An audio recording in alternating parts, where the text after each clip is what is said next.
Alain, apareceu uma mensagem aqui que não quer sair da tela. Eu acabei de sair. Vamos ver, talvez se veja se não saiu. Ah, não, é o aviso de que está sendo gravado, é só dar clicar no ok, ou entendi. Essa reunião está sendo gravada pelo Isso, anfitrião ou aí diz por ok. participante. Entendi, então. Entendi, Ok. isso. Perfeito. Então, podemos começar, Alain? Faltam 2 minutinhos, só esperar as pessoas ir chegando. Tá. Então, nós vamos... Você ainda não começou a gravar, né, Alain?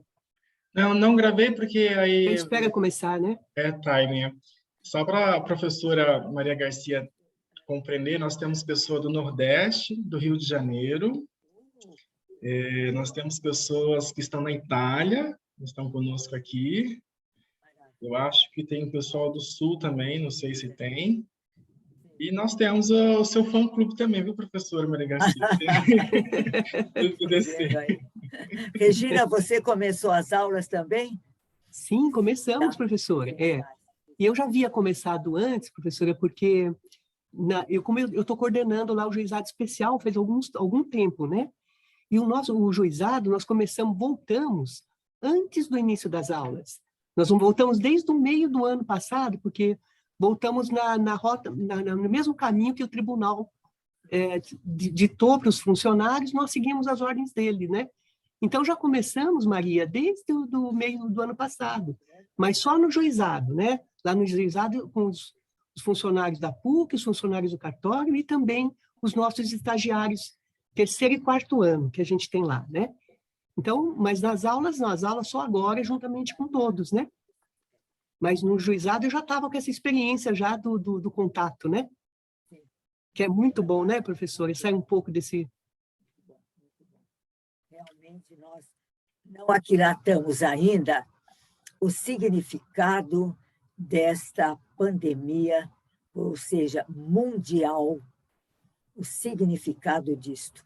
Muita gente está escrevendo sobre isso, eu tenho um dossiê sobre isto, talvez um novo humanismo para a humanidade, um novo humanismo.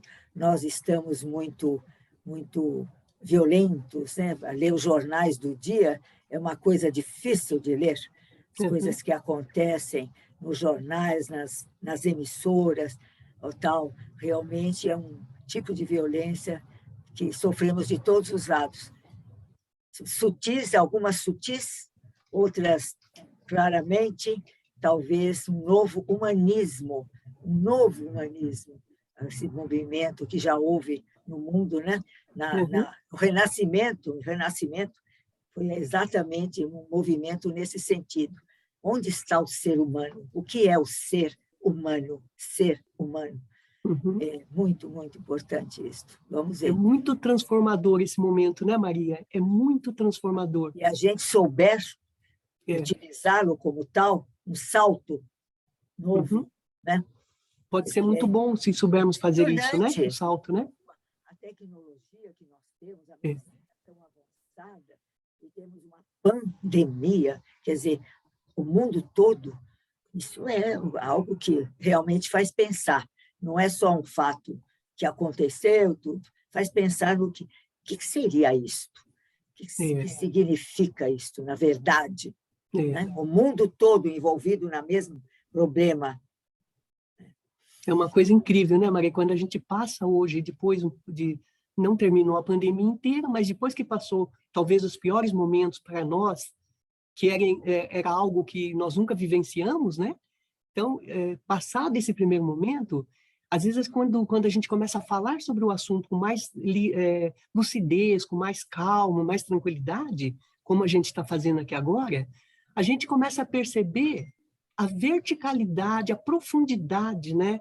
Que a gente pode rever todos esses valores, Maria. Eu sinto isso também. Às vezes, quando a gente começa a falar, até com as pessoas que não estão tão envolvidas academicamente, eu percebo assim que houve um crescimento interno nas pessoas, uma vontade muito grande de debater sobre esses valores que sentiam que estavam perdendo, né? E parece que isso abriu uma luz para que esses valores que pareciam estar sendo perdidos viessem agora à baila com uma força muito grande de debate das pessoas, né? Tem um filósofo italiano que eu descobri, Umberto Galimberti. Você ouviu falar? Um filósofo, Umberto sem H. Eu descobri vendo uma entrevista dele na TV. Fiquei impressionada pelos dizeres. Fui atrás, comprei um livro dele, Calhamaço, O Homem e a Técnica. O Homem e a Técnica. Ele é muito claro em expor. E ele pergunta, os valores anteriores à tecnologia, eles devem ser reestudados, abandonados ou reconstruídos a partir das suas raízes? Fiquei impressionado com essa terceira hipótese. Reconstruí-los a partir das suas raízes. Então, fazer crescer de novo. Então, é o que eu chamo de um novo humanismo, nos voltarmos mais para a nossa parte espiritual, né? Nossa parte mental, que está sendo esquecida, né? Você assiste esses programas, é uma coisa terrível, Já passamos os minutos? Já. Pode começar, já está gravando, e então sejam todos bem-vindos. Eu pedi para colocar o nome e o local de onde vocês estão no chat, aí no final da exposição a gente faz perguntas e respostas e também podemos nos apresentar, também compartilhar as ressonâncias também. Professora Regina, está com a senhora a palavra. Tá bom, então eu vou iniciar dando uma boa noite a todos que estão aqui presentes, nossos queridos participantes desse curso, né? Um curso singelo, como a gente falou semana passada com o Dom Odilo, mas essa singeleza não significa de forma alguma falta da verticalidade, né? É uma singeleza no trato, mas que procura trabalhar com elementos muito profundos, né? Porque vai estar lidando exatamente com temas, como a professora Maria agora há pouco falava, né? Com temas muito envolventes da pessoa humana, da dignidade humana, desses valores que são dos nossos dons, né? Então, eu quero dar uma boas-vindas a todos vocês, queridos, que estão aqui, agradecer a participação de vocês desde o início da semana passada e dizer que é uma alegria tê-los nesse curso, né? É um curso que começa, mas que a intenção é que haja um envolvimento muito grande das pessoas a partir desses valores, né? Por isso que como o Alan acabou de falar, nós abraçamos essa causa, né? Porque vai lidar exatamente com esses valores que nós gostaríamos muito que tivessem sempre avivados em nós, passados para todos, e que envolvesse a todos aqueles que estão na mesma sala, né? A sala no sentido do mundo, daquela casa comum que o Papa tanto fala, né? Que o Papa Francisco fala. Então, dadas essas boas-vindas a vocês, eu queria agora dizer da grande satisfação, mas da grande alegria de ter essa amiga querida, esta professora maravilhosa, esta pessoa, gente, humana, que em todos os sentidos que a gente possa pensar a professora Maria Garcia, todos eles são sentidos maravilhosos, no sentido de como ela é acolhedora sobre todos os ângulos que você possa imaginar da sua vida.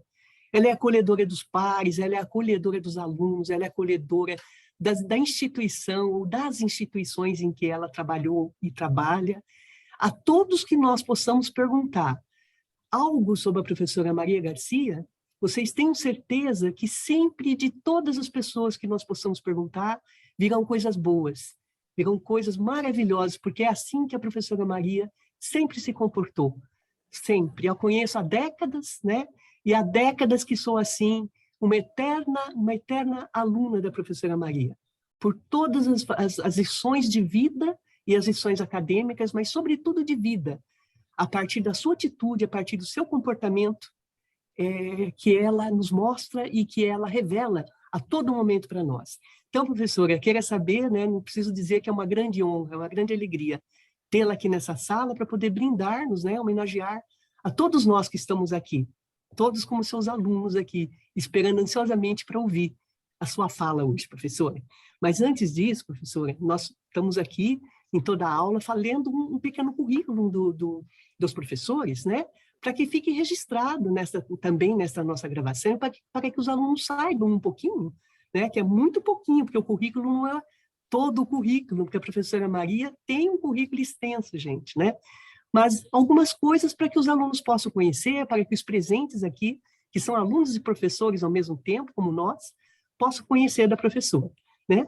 Então, a professora Maria, nesse nosso curso de Economia de Francisca e Clara, em que a gente hoje trata, neste curso, né, que é desse semestre, sobre o amor político como caminho do desenvolvimento humano integral e solidário, a professora Maria Garcia, que já vou falar um pouquinho daqui a pouco dela, ela deu o título que ela tratará hoje dentro desse contexto da Economia de Francisco, é Constituição Brasileira de 1988, norma programática para a construção de uma sociedade fraterna. A professora Maria Garcia, ela é doutora e associada livre-docente da PUC São Paulo. Ela é professora, gente, de Direito Constitucional, Direito Educacional e Biodireito Constitucional. É também professora de Biodireito e Bioética da Unifai. Ela é professora de Psicologia Jurídica, Medicina Legal e Direito Previdenciário da Unimesp. É membro da Comissão de Bioética do HC da USP.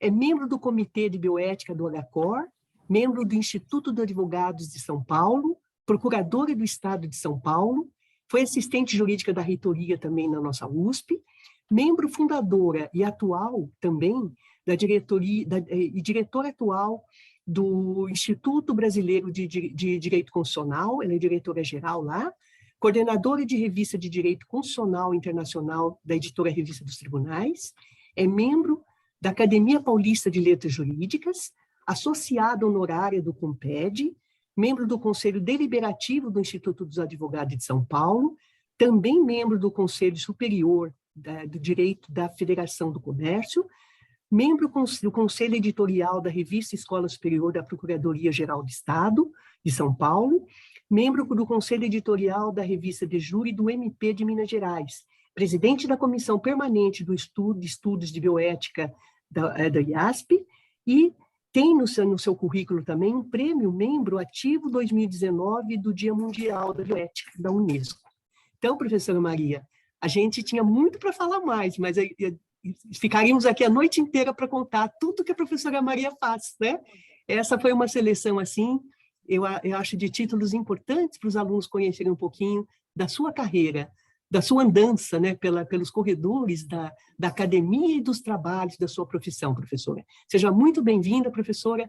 O Alan vai anotar eventuais questões para passar para a gente ao final, e a palavra agora é toda sua, professora. Muito obrigada mais uma vez, querida. Muito boa noite a todos. Realmente eu que me sinto agradecida por participar de um evento tão importante, um evento educacional, com vistas à nossa parte, como você disse 2 vezes ou mais, Regina, a verticalidade da vida. Nós vivemos muito na horizontalidade, não é? Nós temos de procurar mais a verticalidade da vida, coisas mais importantes, porque são as que permanecem. As materiais vêm e vão, mas as espirituais são as que permanecem, de maneira que agradeço profundamente ao doutor Alain Faria Andrade e sua equipe, e à professora Regina Vilas Boas, revendo-a com essa alegria da gente rever os amigos. Então, muito obrigada. O tema, como é meio digamos assim, diferenciado, Constituição de 88, norma programática para a construção de uma sociedade fraterna. No estudo da Constituição, nós chamamos de normas programáticas aquelas que se estendem pelo tempo, que não têm fim, que não terão nunca fim. O exemplo, o artigo 205, quando fala da educação. A educação é direito de todos, dever do Estado, da família, com a colaboração da sociedade. Então, cada vez que nasce uma criança, o direito à educação. Nasce outra criança, o direito à educação. Então, não tem fim. A norma programática, ela tem um contínuo, né? E isso é exatamente o modelo da nossa Constituição de 88, que, como sabem, ela trouxe novidades muito importantes para o mundo do direito. É uma Constituição que está sempre se refazendo e muito adequada para a sociedade brasileira, criticada porque ela é analítica, é muito grande a Constituição, mas há necessidade, quando a sociedade ainda não é politicamente amadurecida, que a Constituição trate de muitos e variados assuntos para que haja uma segurança jurídica de que está na Constituição. E o que nós estamos falando ao falar de Constituição? Eu adoto muito um conceito de um jurista alemão, Konrad Hess. Constituição é a ordenação jurídica fundamental da comunidade. É a organização jurídica fundamental, ou seja, que dá os alicerces, fundamento de um prédio são os seus alicerces, e a Constituição é um alicerce. Ele usa a palavra comunidade. Comunidade é diferente de sociedade. Sociedade, você entra e sai. Comunidade, você participa em comum. Então, a palavra comunidade é muito utilizada e na nossa Constituição ela aparece também. E aí, já chamando o artigo 3º da Constituição Federal, muito interessante, porque ele estabelece os objetivos da República Federativa do Brasil. Ele diz assim: constituem objetivos fundamentais da República Federativa do Brasil. Inciso 1, a construção de uma sociedade livre, justa e solidária. Veja, a construção, ou seja, uma construção que não termina, ela está sempre em construção, né? E o inciso 1 traz esse objetivo, a construção de uma sociedade livre, justa e solidária. Então, vamos explorar essa palavra solidariedade. O Papa, na sua mensagem, que eu vou referir já, ele fala em irmãos e irmãs, porque realmente nós somos parte da humanidade que habita este único planeta que até agora se entendeu viável para a vida humana, planeta Terra. Então, nós somos habitantes aqui de maneira diferenciada, como explica Darwin, por causa do meio ambiente, né? Onde o sol bate mais, somos mais moreninhos, o cabelo arrepiado, onde o sol bate menos, somos mais loiros e de cabelo liso. Enfim, Darwin explica isso muito bem. E quando eu falo em Darwin, não esqueçam duas coisas importantes a respeito desse autor, Charles Darwin. Ele nunca disse que o homem veio do macaco. Nunca. Na obra dele não está escrito isso. E no último capítulo do livro dele, ele fala por 2 vezes da palavra criador com C maiúsculo. Ele usa a palavra criador com C maiúsculo. O criador de toda a humanidade. Uma nota de rodapé com referência a Darwin e a origem das espécies. O último capítulo, capítulo 15. Leiam, pouca gente lê o capítulo 15. E aí começa a falar coisas erradas. Vamos lá. Então, irmãos e irmãs. Habitamos o mesmo planeta, somos da raça humana, nem animal, nem vegetal, mas humanos, e, portanto, somos realmente irmãos e irmãs. O Papa usa essa expressão, é muito importante. A solidariedade é um sentimento que leva as pessoas a auxiliarem-se mutuamente. E existe o solidarismo, que é uma doutrina que vê na solidariedade o princípio da moral, da política e da ciência econômica. Nesse solidarismo, encontramos o princípio da moral, da política e da ciência econômica. A moral, todos sabemos, são os costumes prevalecentes numa determinada sociedade, que permitem a convivência humana. A moral adotada numa sociedade permite a convivência humana. A política, uma palavra muito deturpada, mas é o governo da polis, é o governo do país, é o governo da cidade. Isso que é política. Políticos é outra questão, não temos nada a ver, mas política é uma palavra muito nobre. Por quê? É o governo da polis, o governo da cidade, o governo do Estado. E economia também vem do grego oikosnomos, é o governo da casa, utilizar os recursos que nós temos para mantermos a nossa casa. Economia é a administração da casa, administração do país. Também nada de quem cuida de casa sabe o que é economia. Trabalhar entre a escassez e os recursos para levar o bem-estar à família. Então, essas três questões, moral, política e economia, fazem parte da doutrina do solidarismo, vendo o que é possível fazer em cada uma dessas áreas para aquilo que Dalmo Dallari diz que é a finalidade do Estado, é o bem comum. Eu gosto demais do conceito de Estado de Dalmo Dallari, porque ele dá uma finalidade ao Estado. Ele diz: Estado é a ordenação jurídica soberana cuja finalidade é o bem comum de um povo situado num determinado território. Finalidade do Estado é o bem comum. E no livro dele, Teoria do Estado, ele adota o conceito de bem comum. O que é bem comum? Do Papa João XXIII. E o Papa João XXIII diz: bem comum é o conjunto das condições sociais que permitem e ampliam o quê? O desenvolvimento integral da personalidade humana, físico-psíquico. Isto é que é a finalidade do Estado.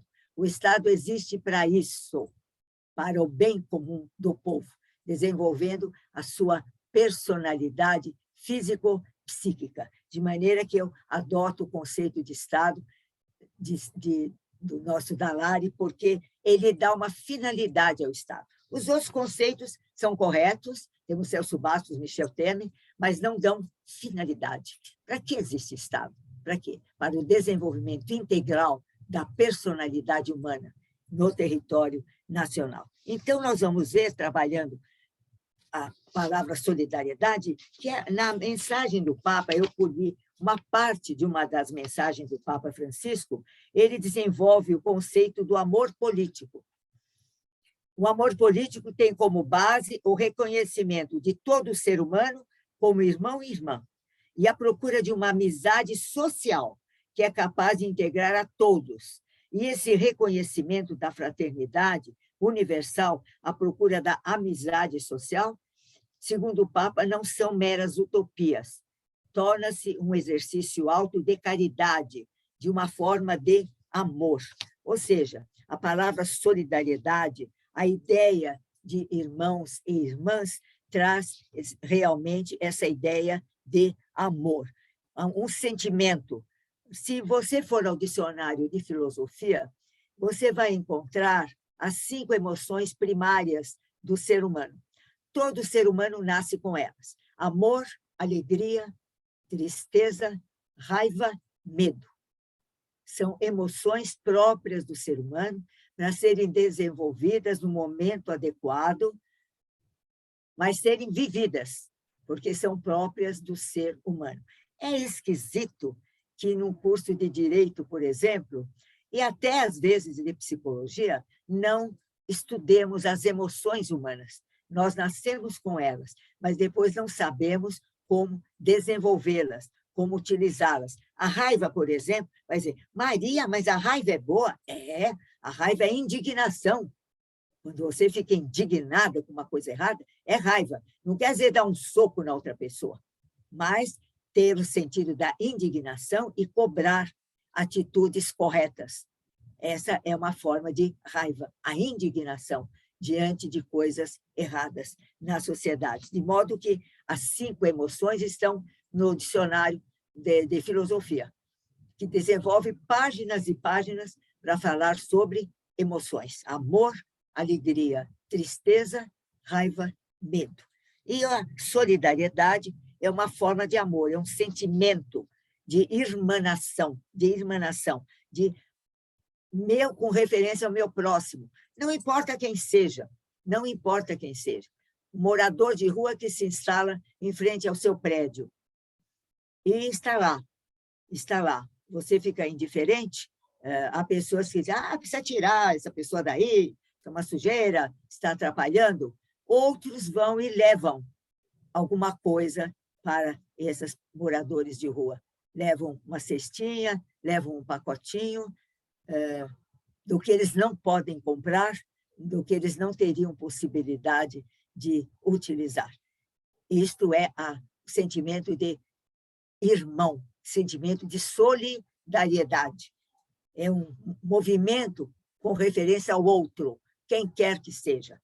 Quem quer que seja. Então, a palavra amor é uma palavra prismática, porque ela tem vários significados, vários. O prisma é um mineral em que vocês lembram que você projetando a luz, na parede aparecem várias cores, verde, vermelho, azul, amarelo. E, no entanto, a pedra é branca. A pedra é branca, mas a força da luz faz com que o prisma apresente várias tonalidades, várias cores lindas na parede. Então, a palavra amor eu chamo de palavra prismática, porque ele inclui o amor propriamente dito, de par, o amor de par, o amor caridade, o amor amizade. Que coisa maravilhosa que é essa forma de amor, né? Cristo foi um grande amigo dos amigos, né? A questão da amizade, cultivava a amizade. E a solidariedade, essa inclinação para o próximo, também é uma forma de amor, que é uma palavra desgastada, me perdoem. Uma sociedade que se fala fazer amor se torna uma palavra desgastada. É imprópria, não é o caso. É fazer sexo, eventualmente com amor, que é o ideal. Mas amor, então, compreende todos esses sentimentos maravilhosos que unem os seres humanos. E aí nós chegamos a essa concepção do Papa do amor político. Quando nós vimos no artigo 3º da Constituição a questão de uma sociedade livre, justa e solidária. Então, nós vamos aí encontrar na solidariedade esse sentimento de irmanação, na solidariedade, porque eu nem sei quem a pessoa é, mas me sinto solidária com o seu sofrimento, procurando, dentro das suas possibilidades, dar um alívio, dar um conforto àquela pessoa que você sabe estar sofrendo, estar passando necessidades, não é? Sempre uma questão em atuação, sempre com uma norma programática, uma coisa que não termina, uma coisa que se projeta no tempo e se projeta no espaço, uma norma programática, mais norma, determinação. O que é norma? É quando você vai fazer uma pequena excursão, você chega num certo lugar que tem uma tabuleta com uma mãozinha indicando para lá, dizendo, vá por aqui. E você sabe que é para ir por ali, porque se for por lá, deve ter um buraco, deve ter um abismo qualquer. Então, você segue, sem pestanejar, vá por aqui. Então, a norma ela é uma determinação. A Constituição é uma determinação. E nós vamos encontrar vários artigos na Constituição. O artigo 230, por exemplo, é uma novidade absoluta da Constituição de 88. Não sei se vocês lembram, o artigo 230 é uma coisa linda. Eu preciso ler o artigo 230 para vocês, porque é a primeira vez que a Constituição cuida dos idosos. É a primeira vez. Até então, eles não tinham entrado na Constituição. No 227, no mesmo capítulo, a Constituição cuida da criança, do jovem e criança, adolescente e jovem. Não podem sofrer qualquer forma de crueldade, qualquer forma de negligência. Artigo 227, ele devia estar nos metrôs e nos ônibus. É dever da família, da sociedade. Quem é a sociedade? Nós. E do Estado. Assegurar a criança, ao adolescente, ao jovem, com absoluta prioridade. Direito à vida, à saúde, alimentação, educação, profissionalização, cultura, dignidade, respeito, liberdade, convivência familiar e comunitária. Além de tudo isso, além de colocá-los a salvo de toda forma de negligência, discriminação, exploração, violência, crueldade e opressão. Anda um filme por aí, em que crianças estão tocando os órgãos sexuais de adultos. O artigo 227 está sendo esquecido. E o artigo 230 vai colher os idosos. A família, a sociedade, somos nós, e o Estado têm o dever de amparar as pessoas idosas, assegurando sua participação na comunidade, defendendo sua dignidade e bem-estar e garantindo-lhes o direito à vida. Garantindo-lhes o direito à vida, que está assegurado no artigo 5º da Constituição. Vejam que Constituição extraordinária e avançada, colhendo esses seres humanos que nunca antes constaram de uma Constituição brasileira. O 227 e o 230, colhendo, portanto, a pessoa humana em todas as fases da sua vida, inclusive os idosos, que agora estão na Constituição. Isto é solidariedade, isto é amor de irmão e de irmã. Então, a Constituição ela vai procurar exatamente alcançar essas possibilidades. O que precisa é que, na interpretação da Constituição, nós vejamos essas questões com amplitude e, principalmente, hoje de manhã, eu dei aula sobre isso no pós-graduação. Ao interpretar a Constituição, tem de vê-la como um sistema. Então, você pega o artigo 5º, vai ao artigo 225, que cuida do meio ambiente. Por quê? Porque ele diz que nós temos de ter um meio ambiente ecologicamente equilibrado, essencial à qualidade de vida. Então, aquela vida assegurada no artigo 5º deve ter qualidade, não é uma vida qualquer. Portanto, o morador de rua é inadmissível, porque não tem qualidade de vida. A rua é para passar, para transitar, não é para morar. Então, vejam vocês a ligação dessa Constituição programática extraordinária, prevendo tantas coisas importantes para a sociedade brasileira, que somos nós, vocês e eu, fazemos parte da sociedade brasileira. O problema é que nós, pessoalmente, individualmente, não temos, como Estado, autoridade e recursos. O Estado tem autoridade, faz a lei e tem recursos extraordinários, que são dispersados, vocês leem os jornais como eu, em fundos partidários e coisas que tais, não é? E, no entanto, até hoje, não encontramos uma solução de crianças abandonadas na rua, de verdadeiras, aí onde se reúnem os drogados, onde se reúnem.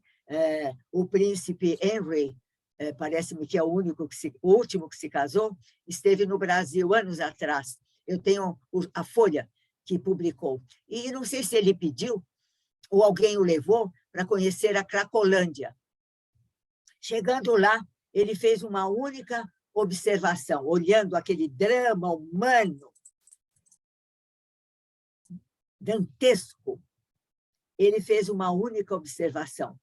Como é que a droga chega aí? É um local cercado de delegacias de polícia. Como é que a droga chega aí? Não dá. Se fosse um lugar aí longínquo, fora, mas não, centro da cidade. É aquele drama humano, Falta de solidariedade. Novamente, o que o Papa Francisco diz, tratar-nos como irmãos e como irmãs. Eu acho que essa concepção do Papa de amor político, trazendo a palavra amor junto à palavra política, é de uma visão extraordinária, porque exatamente o amor econômico, o amor político, é somente com esse sentimento de solidariedade, de inclinação para o outro, que a sociedade poderá persistir de uma boa maneira, com maior igualdade, com maior amor. Amor, esse tipo de solidariedade que a nossa Constituição diz que devemos desenvolver pela sociedade que somos nós. Portanto, temos de entrar em ação, propondo medidas participando de grupos, de associações, de igrejas que trabalhem nesse sentido, no sentido da solidariedade. Sejamos nós uma parte dessas pessoas, dessas associações, grupos de pessoas que trabalham nesse sentido. A indiferença, nesse ponto, é inconcebível. Portanto, o amor político é perfeitamente compreensível dentro dos princípios constitucionais que determinam a busca da solidariedade na sociedade brasileira. Eu fico por aqui e estou à disposição para algum esclarecimento. Muito obrigada pela sua atenção. Bem, Maria. Muito obrigada pela sua atenção. Muito obrigada, professora Maria, pela sua excelente palestra, tocando valores tão importantes, né? Meu Deus, né? E usando, né, o que eu gostei muito, Maria, usar essa solidariedade, né, como um foco central para que a gente possa discutir essa política e todo o restante, né? É o único que pode animar. Essa é a coisa de dentro para fora. De dentro para fora. É formidável o que se possa fazer. Porque... Nós estamos acostumados, Maria, a falar de solidariedade somente num sentido único, né? Parece que a palavra, vez ou outra, a gente sente que a palavra não tem essa força que você deu agora nela, né? Uma forma de amor. Porque o amor... A força do amor. Uma palavra prismática. Então, projeta vários tipos de amor. Amizade é uma forma de amor. Como a gente se quer bem. Nossa, formidável. É uma forma de amor. Verdade, gostei demais. Assim, eu nunca tinha pensado a solidariedade a partir desse viés, Maria, sabe?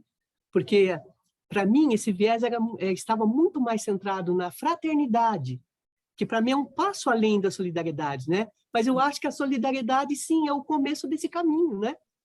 Eu não consigo, acho que, ser fraterno se antes eu não for solidário, eu acho, né? Estou pensando nisso agora. O outro, né? Olhar para o outro, né? Isso. Que beleza, viu?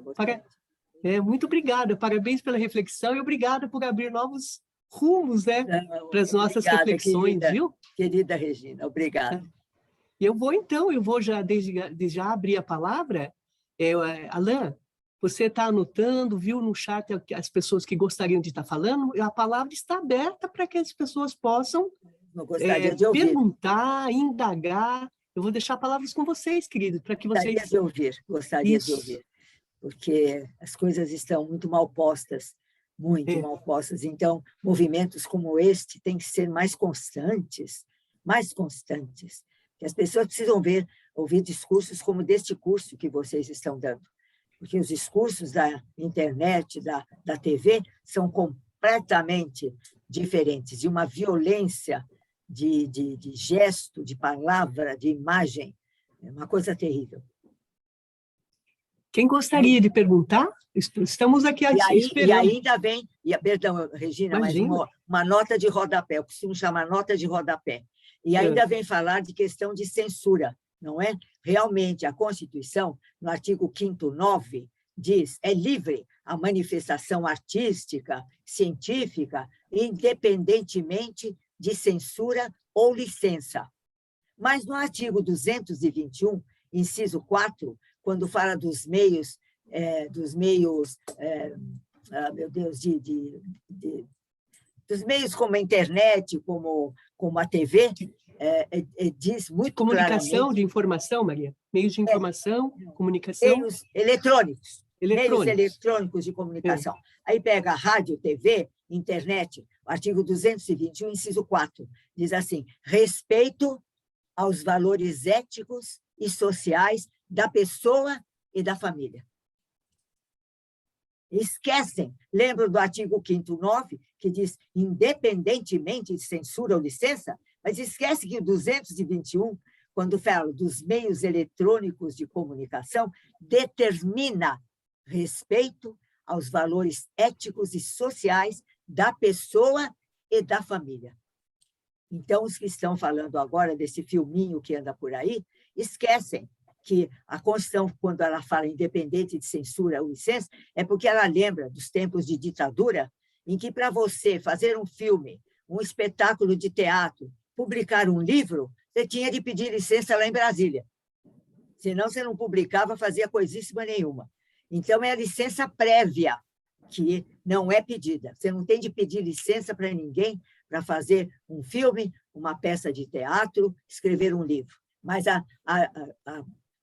como se diz, a posteriori, você responde pelo que faz. Então, é uma censura a posteriori. Se você desobedece à Constituição, você está sendo, portanto, responsável. Artigo 221, inciso 4, da Constituição de 88.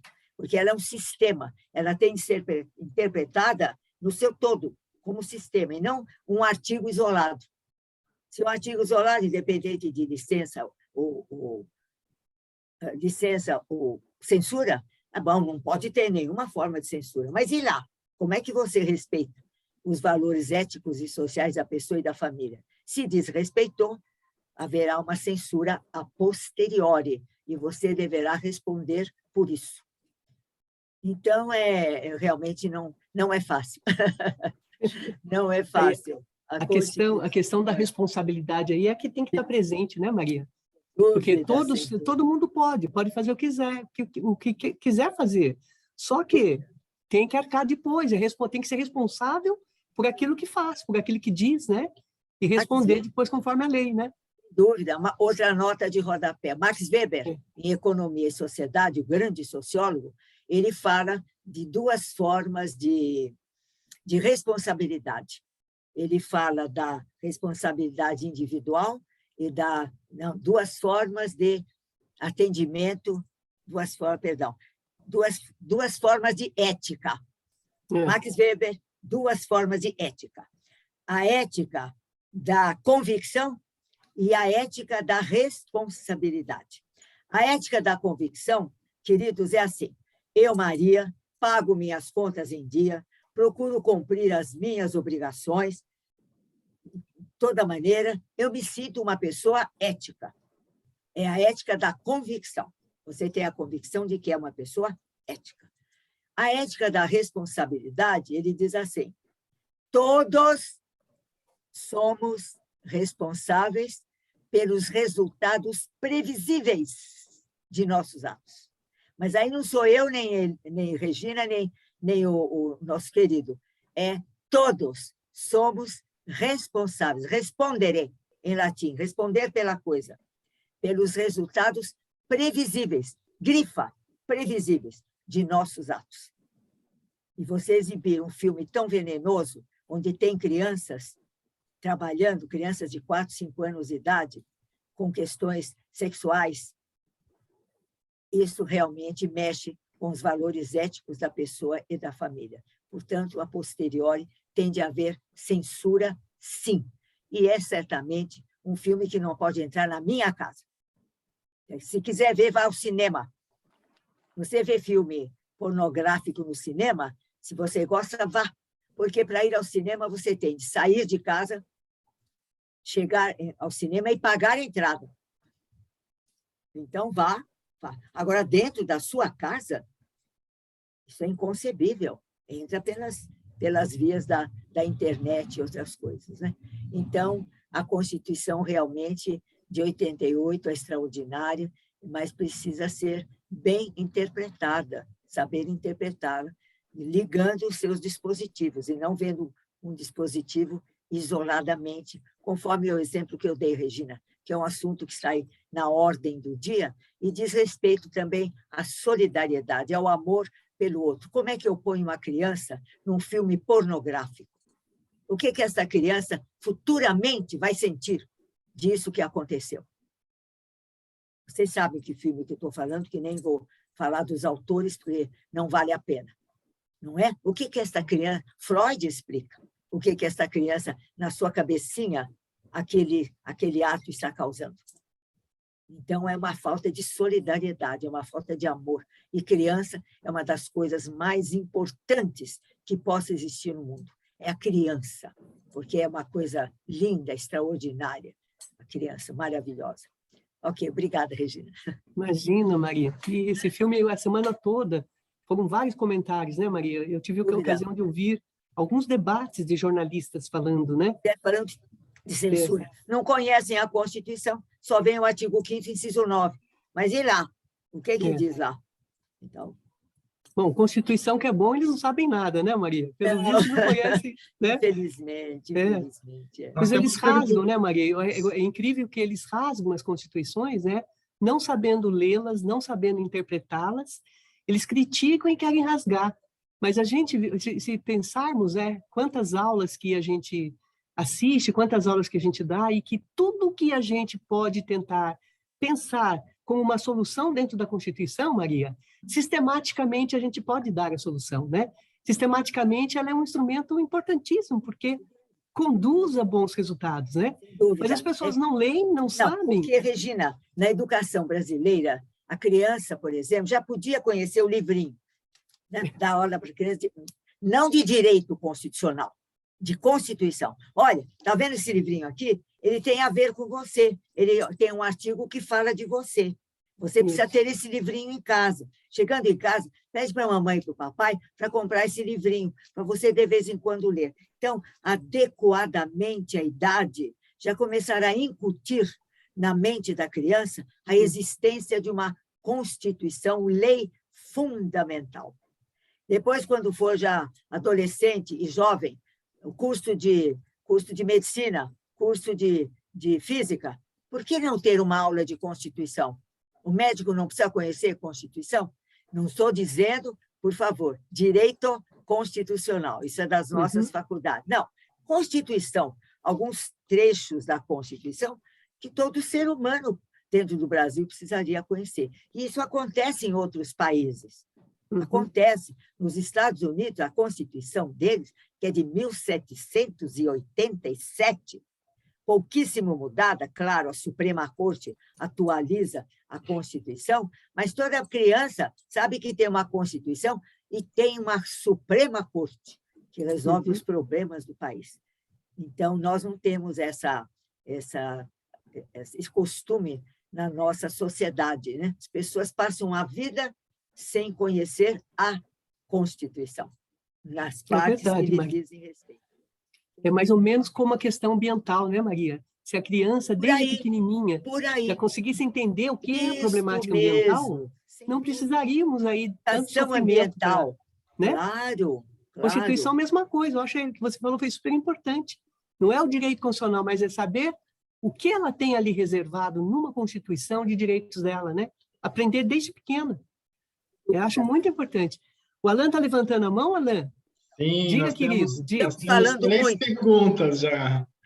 Então vamos lá, Alan. Quem quiser utilizar o recursinho da mão, né, que levanta a mão, ele faz uma fila automaticamente. Mas se não quiser, pode ir pelo chat também e pode escrever as perguntas. Então, o Ivo pergunta: a ordem econômica sufoca a solidariedade? Como fazer no caso dos direitos para os quais não há recursos suficientes, como no caso o direito à moradia?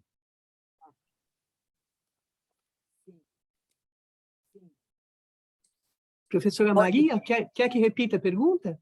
A ordem econômica sufoca a solidariedade? A primeira são 2 perguntas. A primeira pergunta: a ordem econômica sufoca a solidariedade? Segunda pergunta: como fazer no caso dos direitos para os quais não há recursos suficientes, como no caso o direito à moradia? Então, vamos lá, o artigo 170 da Constituição, o que ela diz? A ordem econômica, fundada na valorização do trabalho humano e na livre iniciativa, portanto, duas doutrinas, liberalismo e socialismo, fundada na valorização do trabalho humano, socialismo, e na livre iniciativa, liberalismo, tem por finalidade assegurar a todos existência digna, conforme os ditames da justiça social.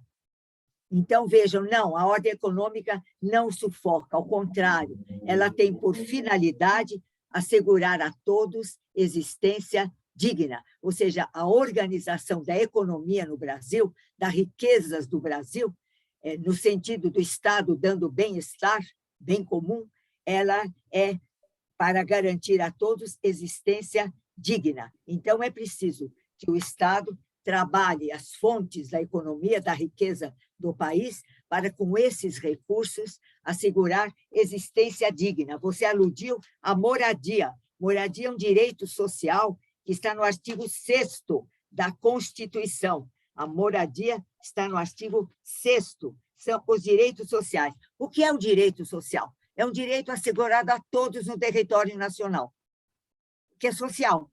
Todos que fazem parte da sociedade no Brasil têm direito têm direito social. Eu vou ler para vocês, vocês vão cansar de me ouvir. Artigo 6º, direitos sociais. São direitos sociais. A educação, a saúde, a alimentação, o trabalho é um direito social. A moradia, o lazer, a segurança, a previdência social, a proteção à maternidade e à infância, a assistência aos desamparados, olha o morador de rua, na forma desta Constituição. Ou seja, o morador de rua tem um direito a ser amparado pela sociedade. Assim a maternidade, assim a infância. São direitos sociais outorgados a toda pessoa no território nacional. Então, você alude a recursos. Do que eu sei, do que eu tenho lido, dos grandes economistas que eu leio, grandes economistas que se manifestam constantemente, o Estado brasileiro tem recursos. Esses recursos, eles não são destinados a estas finalidades. Veja o fundo dos partidos. Quantos bilhões de cruzeiros de reais destinados ao fundo partidário. Um partido tem de ter a contribuição dos seus associados para que ele possa fazer frente às despesas de uma candidatura, de uma eleição. Por que você e eu temos de financiar partidos com tantos milhões de reais? Esses milhões deviam estar destinados ao artigo 6º da Constituição. Cadê a moradia? Cadê ali a assistência à maternidade e à infância? Lá na Cracolândia, tem mulheres, tem os filhos lá, eles continuam lá, maternidade e infância. Então, o que existe, segundo os economistas, por favor, eu não sou especializada, mas o que eu tenho lido é que os recursos no Brasil, existem recursos extraordinários, mas eles não são canalizados no cumprimento da Constituição. Então, aí realmente continua a desigualdade, continua a pobreza, continuam os desamparados, as pessoas que não têm moradias populares, com preços bem, não pode dar. O Estado não pode dar moradia às pessoas. O Estado tem de construir e vender, ou alugar, aluguéis sociais, aluguel social. Porque um grande filósofo francês, Raymond Aron, eu nunca esqueço de uma frase dele: o Estado não tem para dar a ninguém um centavo que não seja tirado do bolso de alguém. O Estado não tem dinheiro. O dinheiro do Estado somos nós que propiciamos, cada um da sua maneira. Imposto de renda, imposto disto, imposto daquilo. O morador de rua, quando ele vai comprar um pãozinho, ele está pagando imposto indireto. Ele paga imposto. Ele não sabe que paga imposto. Então, você vê que a questão reside nisto. Não é na questão da economia, é na questão da destinação dos recursos públicos, que não é feita de acordo com a Constituição, de acordo com a solidariedade. O artigo 6º, que eu acabei de ler, é pura solidariedade. Todos têm direito à moradia. Não pode haver morador de rua. Está na Constituição. Rua não é para morar, é para transitar. É por aí. Obrigada pela oportunidade. Aí nós temos mais um comentário da Wilkie Mafford. Ela faz um comentário e pede a sua opinião, professora Maria Garcia. Ela traz a seguinte frase: pensa-se que o neoliberalismo é a retirada do Estado da economia. Pelo contrário, só há capitalismo com Estado, segundo o professor Alisson Mascaro. Minha querida, eu, em questão de política econômica, liberalismo, socialismo, eu adoto o pensamento de quem foi meu professor, pode ficar com inveja, Miguel Reale, maior filósofo brasileiro. Foi meu professor de filosofia do direito. Imaginem vocês assistir uma aula deste homem, né, naquela sala que todo ano de votação eu vou votar na mesma sala onde eu tinha aula com Miguel Reale. Fico emocionada. A mesma cadeira que eu sentava está lá com os meus amigos, está lá, uma das salas mais antigas da USP. Pois bem, Miguel Reale escrevia muito para o Estadão artigos bem fáceis de ler com a opinião dele. E Miguel Reale, ele é favorável ao liberal socialismo. As melhores ideias do liberalismo, que é a liberdade de iniciativa, liberdade de comerciar, e as melhores ideias do socialismo, que é a justiça distributiva, o Estado tirando dos ricos e passando aos necessitados, o Estado passando aos necessitados, que é a justiça distributiva. Então, Miguel Reale falava de um liberal socialismo. Essa é a minha ideia também. A liberdade não se pode abrir mão, de jeito algum, nem na economia, nem na política. A liberdade é o ar que nós respiramos, mas a solidariedade, através da justiça distributiva, da irmandade que o Papa está pregando agora, essa solidariedade, o Estado pode fazer através da justiça distributiva, que está na Constituição. Distributivo, o Estado sendo distribuidor do que os necessitados carecem, todos os direitos assegurados no artigo 6º da Constituição. Só o Estado tem autoridade e recursos, porque os recursos do Estado brasileiro são extraordinários. Vejam, eu vivo de salário, vivo de ordenado, não tenho renda de aluguéis, de aplicação em ações, nada disso. Eu pago de imposto de renda 27,5% por ano. Uma loucura o que eu pago de imposto de renda. O professor Montoro, quando senador, professor da PUC, ele levantou uma campanha de que não pode cobrar imposto de renda de salário, só de renda. Salário não é renda. Salário é contribuição do trabalho. Não pegou, ninguém estava interessado, muito menos os políticos aderentes ao Estado. Imagina o Estado perder essa fonte, né, do imposto de renda. Então, vejam vocês, é pura ordem econômica. Vivendo de salário, que é contribuição de trabalho, eu pago imposto de renda de 27,5%, igual que um milionário brasileiro. Está aí outro problema da ordem econômica no Brasil e ninguém se incomoda. Que eu me lembre, pode ser ignorância da minha parte, só o professor Montoro, quando senador, um dos melhores senadores da República, professor da PUC-SP, levantou a campanha: salário não é renda, portanto, não pode incidir imposto sobre salário. Ficou silêncio até hoje, de modo que há uma grande desigualdade nas leis tributárias. Precisariam ser revistas. Eu não sou especialista em leis tributárias, em direito tributário, mas quando ouço os especialistas, eu verifico que isto está acontecendo. Então, há uma tributação muito grande no Estado brasileiro, os recursos são imensos, só que a sua destinação tem sido deturpada. Não chega até o necessitado, não chega até diminuir o quanto possível a desigualdade, que também está como objetivo da República Federativa do Brasil, diminuição das desigualdades sociais, artigo 3º da Constituição. Obrigado, professora. Temos mais perguntas, agora elas estão surgindo. A Sara pergunta à senhora: qual a importância da solidariedade e da humanidade na sociedade, no mundo e na construção de si mesmo? Construção de si mesmo?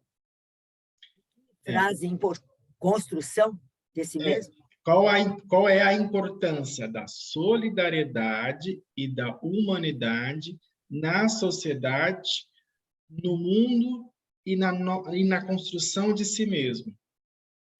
Veja bem, é a questão de desenvolver esta ideia da solidariedade que está na Constituição, uma sociedade justa, livre e solidária. Então, é o mandamento constitucional.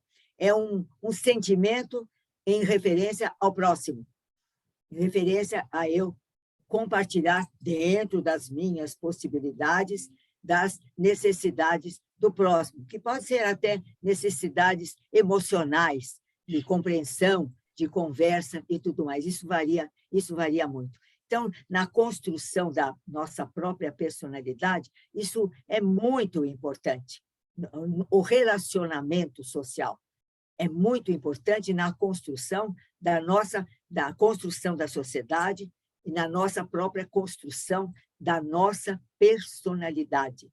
Porque se você ler um pouquinho Freud, por exemplo, tem uns textos que ele escreveu para pessoas como nós, não foi para especialistas. Só em determinada fase da carreira de Freud é que ele, com os casos clínicos, começa a criar uma escrita própria para estudantes de psicologia.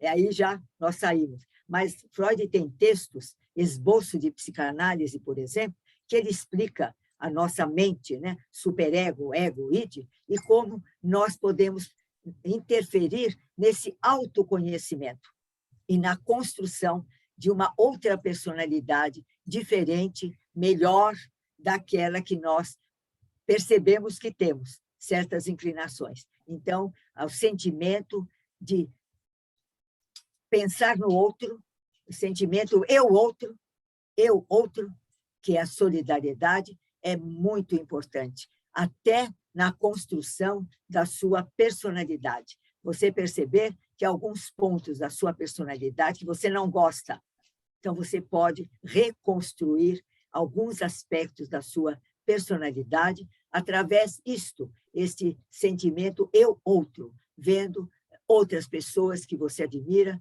conversando, recebendo orientação de outras pessoas que você admira. Eu vejo, então, que isso pode acontecer perfeitamente.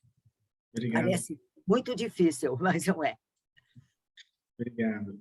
Aí a Maria José fez um comentário, a senhora já falou da questão da tributação das pessoas com renda maior, né? Com renda maior. Depois a Janaína também faz uma pergunta. Se no nosso modelo de constituição é o das normas programáticas, não tem fim, o que fazer quando o próprio Estado viola os direitos sociais, como educação, moradia, saúde e etc. Esse amor solidário previsto na norma brasileira vira um amor utópico? Eu tenho de abordar uma questão brasileira, que o brasileiro, falando em geral, é um analfabeto político. Não sei se vocês conhecem o famoso poema de Bertolt Brecht. Infelizmente, eu não tenho aqui, porque ele é curto e muito elucidativo. Chama-se O Analfabeto Político. Pessoa que abomina a política, eu não gosto de política. E é da política que vem todos os males de uma sociedade.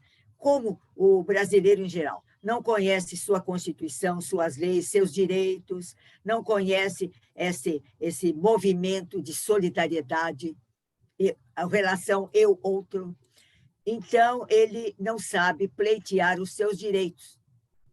Ele não sabe escolher os seus representantes.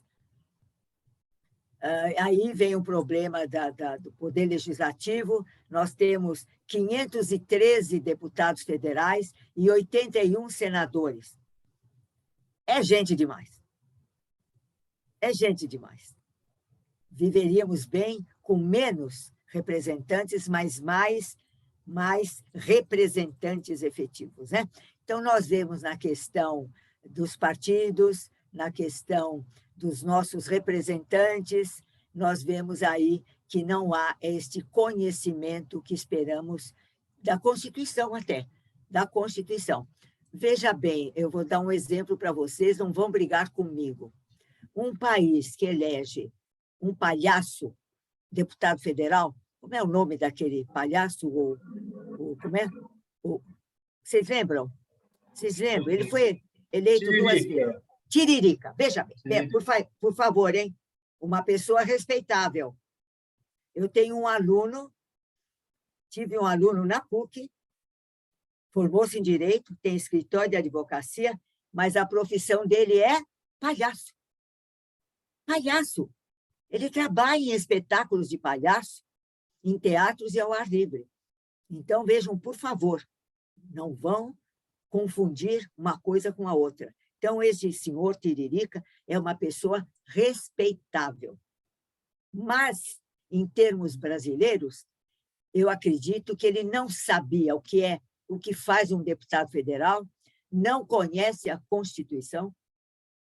Apenas por ter uma grande popularidade, as pessoas acharam simpático de elegê-lo. Estava bem, mas só que ele não foi representar ninguém, porque a passagem dele pelo Congresso Nacional foi uma coisa lamentável.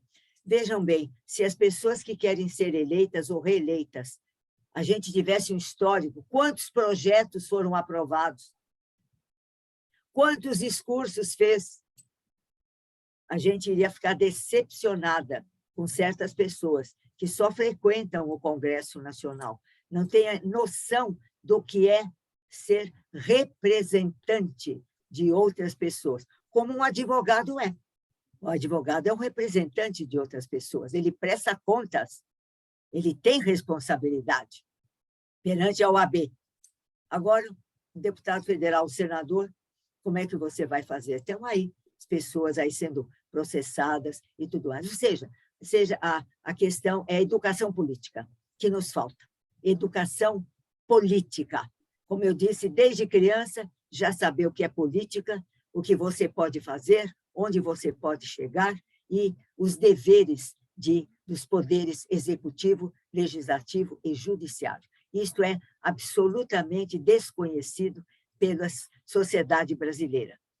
Só quem faz direito é que chega a esse ponto de esclarecimento. De modo que, o que você pode esperar? Ficou, do ponto de vista democrático, foi tão interessante, né, a eleição do Tiririca. Puxa, um palhaço, que coisa linda, que coisa linda. Por que não um palhaço não ser eleito? Por que não? Claro, pode, mas quem é ele? O que ele fez lá? Ele estava habilitado a ir participar do Congresso Nacional? É isso que tem de ver quando uma pessoa se candidata. Tem capacitação para isso? Sabe o que vai fazer lá? Agora, você vota pela simpatia, porque é simpático, realmente é uma pessoa muito simpática, muito agradável. Isso não é ponto favorável para representar pessoas e ir lá no Congresso Nacional. Inclusive, como eu disse, 513 deputados federais é muita coisa. É muita gente para se entender dentro do mesmo local. 81 senadores também é muita coisa. Precisaria modificar e diminuir o número de representantes para eles serem mais fiscalizados, mais conhecidos. Então, é todo um sistema que propicia o analfabetismo político do povo brasileiro. E, com isso, vão fazendo o que querem. Obrigado, professor. Tem mais perguntas, está surgindo. Agora do Lucas. Boa. Vocês me perdoem o que estão no Brasil, mas o Lucas ele está quase que já meia-noite na Itália, Lucas. Ele está lá na Itália, professor. Beleza, muito bom. Ele não revelou, mas eu descobri. Ele também é da Economia de Francisco. Ele faz a seguinte pergunta, professora: quais as diferenças de papéis entre Estado e sociedade civil para o bem comum de uma sociedade? Entre Estado e sociedade civil? Quais as diferenças de papéis entre Estado e a sociedade civil? Isso. O Estado é uma entidade que nós criamos para nos governar, não é? O Estado surge no Brasil com a Constituição de 1824, Constituição do Império. Nasce o Estado brasileiro. Estado quer dizer aquilo que está instalado, aquilo que vai permanecer, status, latim status. E aí vem os poderes, legislativo, executivo, judiciário, para governar aquele povo, levando-o ao bem comum. Como eu disse, Estado é uma organização jurídica soberana, cuja finalidade é o bem comum de um povo situado num determinado território. Para isso que existe Estado. Por quê? Ele tem a suprema autoridade, através dos 3 poderes, e tem os recursos, a obtenção de recursos para atender ao bem comum, que é o desenvolvimento integral da personalidade humana, segundo o Papa João XXIII, adotado pelo Dalmo Dall'Aria.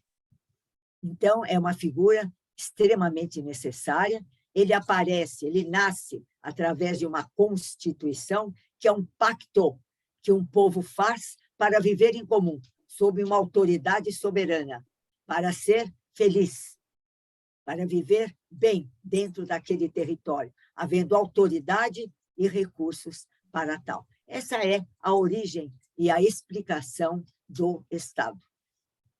Para que a sociedade seja de cidadãos, não cidadãos, qualquer pessoa que viva nesse território nacional possa ser uma pessoa que tenha o atendimento pelo Estado. Para isso que ele existe, para o bem comum. É por isso que eu gosto do conceito de Dalmo Dall'Aria, que os outros conceitos que existem não dão finalidade ao Estado. Então, o Estado existe para ele mesmo, para engordar os poderes, engordar, entre aspas, os poderes? Ele existe para ele mesmo? Não, ele existe para o bem comum do povo. É para isso que existe Estado. Fora disso, então, não nos interessa a existência do status. Obrigado, professora. Aí depois nós tivemos alguns comentários da Maria José, que trouxe a parte do Brecht, e depois também do Rogério Muraro, que o Tiririca ainda está como deputado, ele não saiu ainda, né? O Will, que também trouxe para nós, da Maria José. Não sei se tem mais algumas perguntas, pode levantar a mão, abrir o microfone, ficar à vontade, e podemos escutar também as outras vozes, né? Se não tiver, aí eu já retorno. Tem uma daqui, Alan. Pode falar, Lucas. Professora Maria, obrigado pela disponibilidade, pelo momento. Eu vou falar, porque acho que tá se formando na minha cabeça a pergunta, é difícil de tangibilizar. Onde você está? Mas essas pedras aí, de onde são? Eu estou fazendo um mestrado na Universidade de Sofia, perto de Florença, na Toscana. Tá linda, é um muro de pedra? É uma história engraçada. Esse aqui é um apartamento que a gente está do lado de uma igreja antiga, que já está dessacralizada. Então, esse aqui é o muro que depois tem a igreja. As pedras são da construção. Né? Coisa antiga. Diga. Eu fui dar uma olhada no artigo 170, que fala sobre a ordem econômica, né? Que a senhora comentou. Sim. E ali ele fala sobre a finalidade da ordem econômica de assegurar a todos a existência digna, seguindo o princípio da propriedade privada, e depois ele fala da função social da propriedade. E como interpretar essa dualidade? Ao mesmo tempo, se a gente olhar a destinação universal dos bens, né, como a doutrina social na igreja, eu acho que a gente chega a essa mesma tensão, né? Como o Estado, ou na verdade, como o Estado brasileiro tem implementado, tem assegurado, né, tanto a propriedade privada quanto o direito, a função social dessa propriedade, dado os problemas sociais que a gente tem no país. É que os constituintes de 88, se você lesse, a gente não tem esse hábito, hein, de ler quem assinou a Constituição. No final da Constituição, tem o nome dos constituintes. Nossa, figuras da política, da literatura, coisa maravilhosa. Experimente fazer isso. Eu fiquei maravilhada, as pessoas que participaram da elaboração da Constituição. Então, eram pessoas de ideologias variadas. E houve muita discussão. Eu tenho uma pasta, sem exagero, assim, do tempo da discussão da Constituição de 88. As figuras mais extraordinárias se manifestando. Então, quando toda aquela discussão, eles chegaram a um ponto comum, dizendo, nós vamos, uma vez que na sociedade brasileira nós temos liberalismo, livre iniciativa, liberdade de comerciar, e o socialismo, que é fazer a justiça distributiva, ou seja, liberdade e igualdade, vamos colocar as duas ideologias na mesma Constituição, para atender ao povo brasileiro, porque na sociedade brasileira há pessoas liberais, há pessoas socialistas, e então a Constituição quis conciliar essas duas alas do pensamento político, e aí no artigo 170, você apontou bem, veja, ele assegura seguintes princípios. Inciso 2, propriedade privada. Se fosse um tipo de governo comunista, não haveria propriedade privada. A propriedade é do Estado. Né? 3, função social da propriedade. E quando você olha, por exemplo, o artigo 186, a função social da propriedade rural é tão interessante. Quando é que ela cumpre a sua função social? E o que quer dizer função social? A propriedade não é para servir apenas a mim. A minha propriedade tem de servir à rua, à cidade, ao bairro, e não apenas a mim, que é a propriedade privada. Então, por exemplo, a função social da propriedade rural. Eu vou ler para vocês o artigo 186. Quando é que porque se ela não cumprir a função social, ela será desapropriada. Ela volta para o Estado. Ela vai para o Estado, que vai vendê-la depois. Então, a propriedade rural é interessante. Quando é que ela cumpre a sua função social e não apenas individual? A função social é cumprida quando a propriedade rural atende simultaneamente, segundo critérios e graus estabelecidos em lei, aos seguintes requisitos. 1, aproveitamento racional e adequado. 2, utilização adequada dos recursos naturais, preservação do meio ambiente. 3, observância das disposições que regulam as relações de trabalho. As pessoas que trabalham na propriedade rural têm de ter os seus direitos trabalhistas e previdenciários assegurados. 4, exploração que favoreça o bem-estar dos proprietários e dos trabalhadores. Isto é socialismo, Lucas. Proprietários e dos bem-estar, dos proprietários e dos trabalhadores. Ou seja, o proprietário tem que dar aos trabalhadores rurais uma habitação adequada, com jardim na frente, para morar lá. Ele mora lá, porque ele tem que ir de madrugada para o trabalho, muitas vezes não mora na cidade. Alguns moram, mas, em geral, os proprietários dão. Então, veja a função social da propriedade, estendendo-se além da figura dos proprietários, servindo aos trabalhadores, servindo à vizinhança, servindo à rua, servindo à cidade. Isso é um pensamento socialista e muito, muito adequado. Muito bom. Deu para pegar bem? Então, a Constituição atendeu ao liberalismo e atendeu ao socialismo. Fez muito bem, é o que disse Miguel Reale.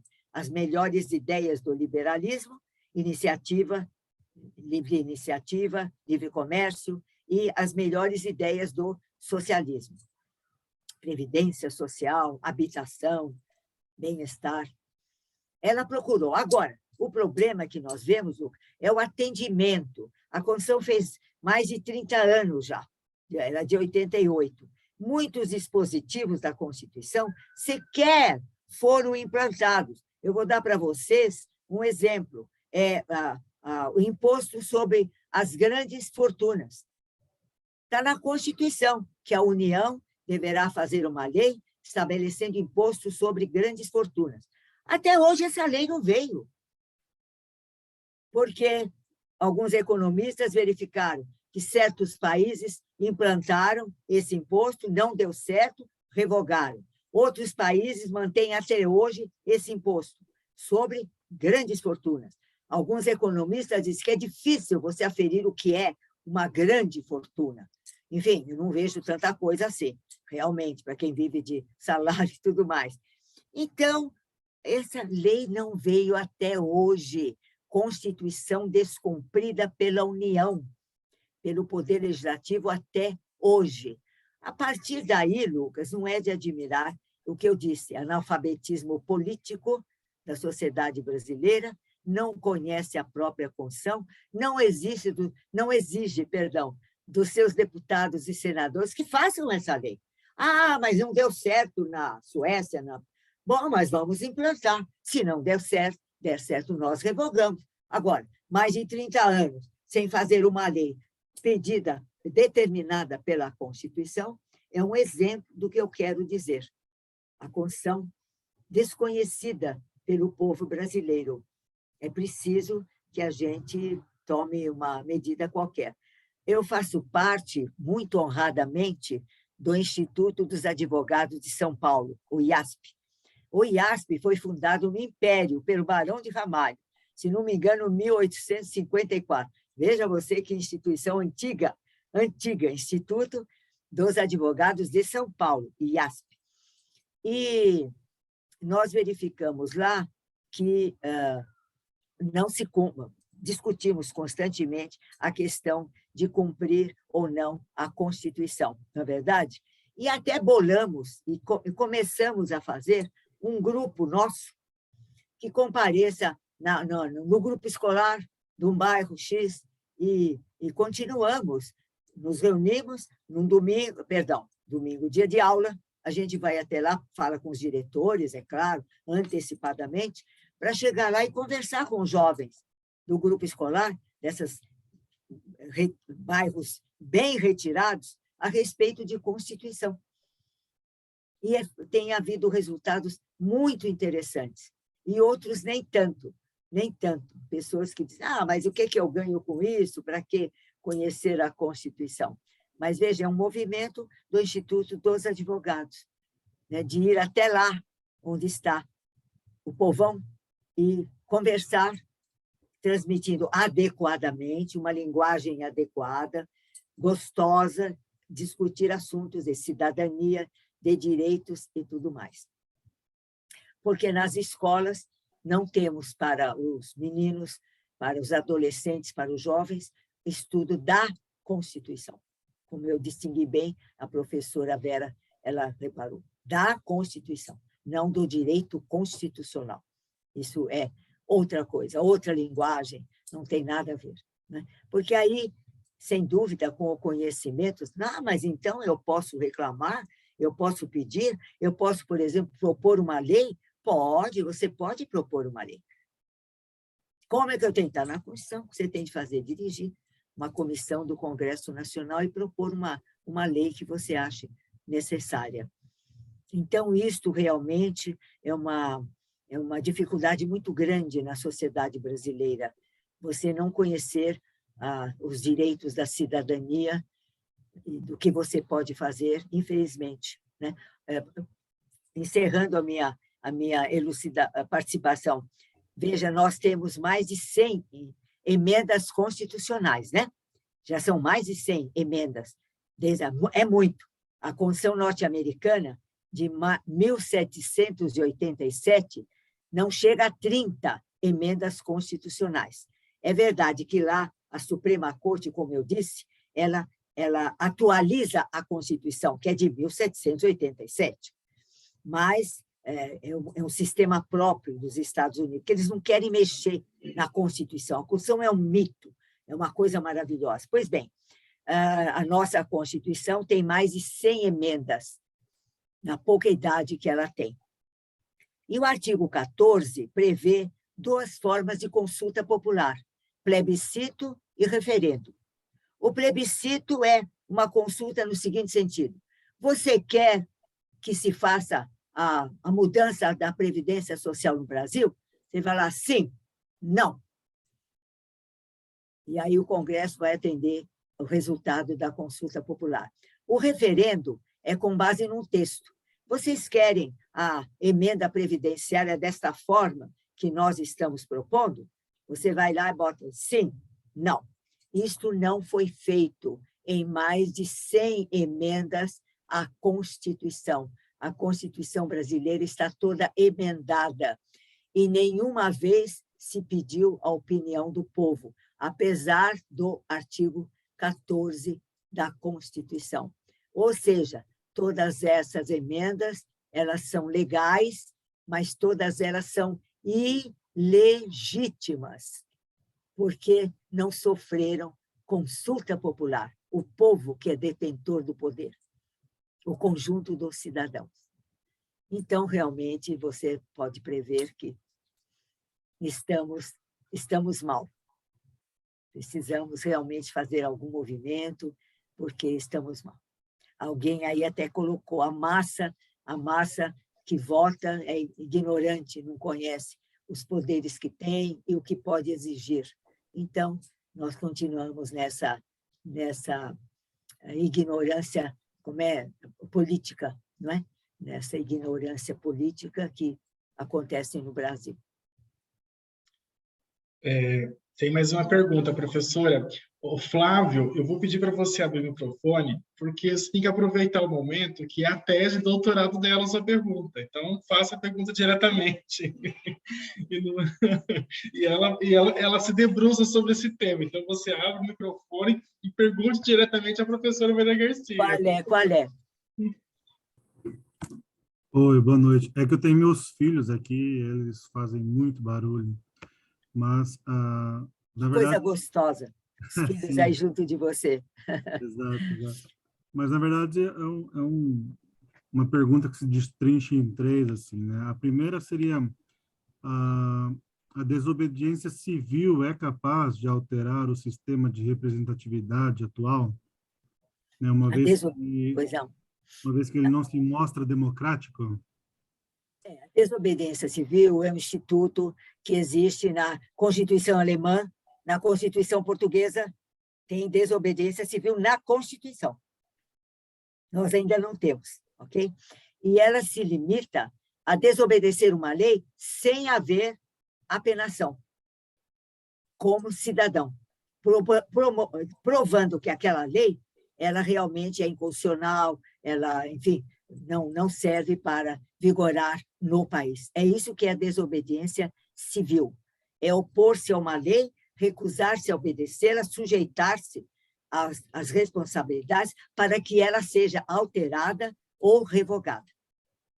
E, pasme você, na Constituição alemã, de 49, na Constituição portuguesa, de 70 e poucos, recente, já existe esse instituto consagrado na Constituição. Né? O que me tornou muito feliz foi minha tese, um dos livros que escrevi sobre a desobediência civil. É desobediência com responsabilidade, propondo que aquela lei seja mudada e declarando-se desobediente e sujeitando-se, evidentemente, aos efeitos da desobediência, né? E está nas constituições. Então, é uma forma de afirmação da cidadania, porque só o cidadão pode praticar desobediência civil, o estrangeiro não. O cidadão que pode, que representa o povo brasileiro. E ela surgiu, como você deve ter visto no livro, lá nos Estados Unidos, não é? Um professor primário, não é? É que desobedeceu uma lei, sujeitando-se, mas criando deixando de pagar imposto. Ele foi preso, porque nos Estados Unidos, deixar de pagar imposto dá pena de prisão. Ele foi preso, passou uma noite na prisão, porque o dia seguinte tinha uma tiazinha boazinha, foi e pagou imposto. Mas ali nasceu a ideia da desobediência civil. E ele escreve no livro, imaginem vocês, me prenderam achando que eu preso iria servir de alguma coisa, quando as minhas ideias andavam pelo corredor da prisão. Ninguém prende ideias. Você pode prender a pessoa, mas não prende ideias. E aí que começou a grande questão da desobediência civil, que é desobedecer uma lei que você entende inconstitucional ou inadequada, enfim, se declara, mas pede que ela seja revogada. É todo um movimento da desobediência civil. E é assunto constitucional. Nesses países, ela já é direito das pessoas. Veja você que coisa interessante.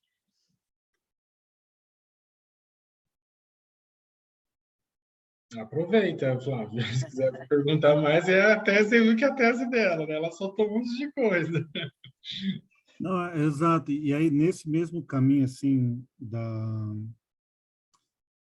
da desobediência, ou mesmo de outros instrumentos, é possível pensar rupturas nessa... Eu falei ali pseudo-democracia, mas pensando um pouco naquela ideia de que nós não vivemos uma democracia de fato, né? Então, não sei, um pouco ali de José Saramago em Ensaio sobre a Lucidez, algo assim. Mas é possível pensar essas rupturas dentro dessa democracia, assim, com as forças da massa? Então, como mobilizar essas forças de massa, né? Para essa consciência, como fazer esse caminho? Que eu acho que é o desafio. Flávio, eu tenho uma coisa que domina as minhas ideias, é a educação. Educação, o caminho do conhecimento. O conhecimento liberta. O André Gide, o grande escritor francês, diz: a educação liberta. O acesso ao conhecimento liberta, porque você conhecendo, você tem as armas do conhecimento para lutar. Então, o que falta no Brasil é realmente colocar na educação as nossas forças todas, vendo como que as crianças estão sendo educadas nas escolas públicas. Os professores ganham pouco, eles têm de dar aula em 2, 3, 4 escolas para terem um salário decente. Não pode, ele precisa estudar também, o professor, não pode parar de estudar. Eu sou muito também favorável à educação continuada. Educação continuada. Continuar se especializando, fazendo cursos e tudo mais. Então, a educação é o grande instrumento da liberdade, da dignidade, do conhecimento da Constituição. Se nós não nos voltarmos para essa questão, realmente o Brasil ele está, você sabe, está muito mal em termos de educação. Porque as pessoas, os dirigentes, eles não têm interesse, que a educação é o acesso ao conhecimento de todos os ângulos de uma questão. É o que nós estamos fazendo aqui, todos os ângulos de uma questão. Estamos nos educando, vocês e eu, ouvindo as suas palavras, as suas perguntas me educam. Opa, mas então chega nesse ponto, que interessante.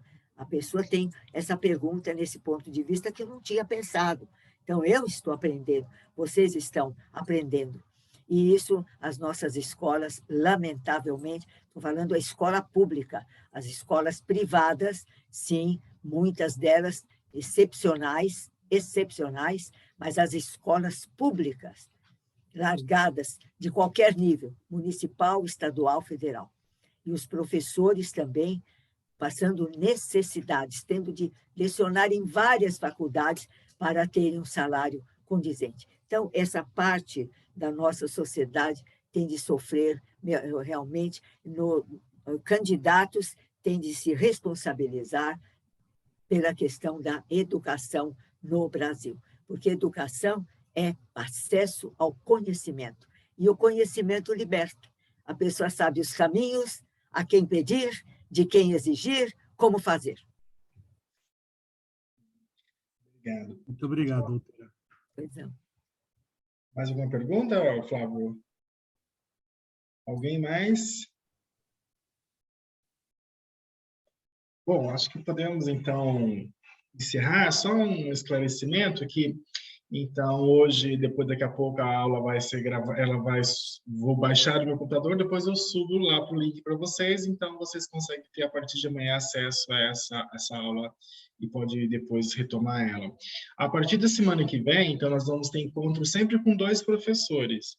Um professor de teologia e outro professor de direito. Esse curso ele foi pensado para a gente aprofundar o pensamento sobre a doutrina social da igreja quanto às questões políticas, né? E depois também um pouquinho sobre a Constituição, se vocês vão perceber que a maioria das pessoas que vão falar aqui são da área do direito. Por quê? Agora aqui entre nós a gente abre mais, né?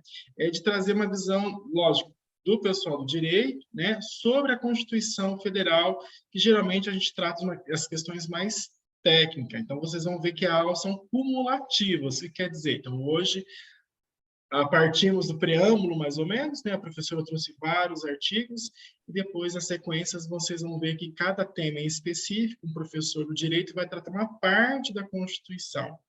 Então, fiquem ligados que acho que, não sei, estou ansioso para a parte de processo legislativo. É um advogado, um cientista político que trabalha exatamente junto ao Congresso Nacional, fazendo a interlocução com o Congresso Nacional e as entidades da sociedade civil, né? Então, eu vou pedir para ele dar uma explicação como que funciona esse processo legislativo. Então, até chegar lá, para vocês compreenderem toda essa compreensão do que é a Constituição, qual é a finalidade, a perspectiva que cada professor vai trazendo sobre a Constituição, vai trazer, então, um conhecimento para vocês depois aprofundarem nesses processos legislativos. Por quê? Na atual circunstância que nós estamos vivendo no Brasil, a gente vê muita receita pronta, né? Então, as partes, as pontas, traz as suas receitas prontas e fala o que a gente tem que fazer. E a ideia do curso, não. A ideia do curso é dar instrumento para quem está participando, para tomarem suas próprias decisões e depois fazerem as suas próprias iniciativas, né?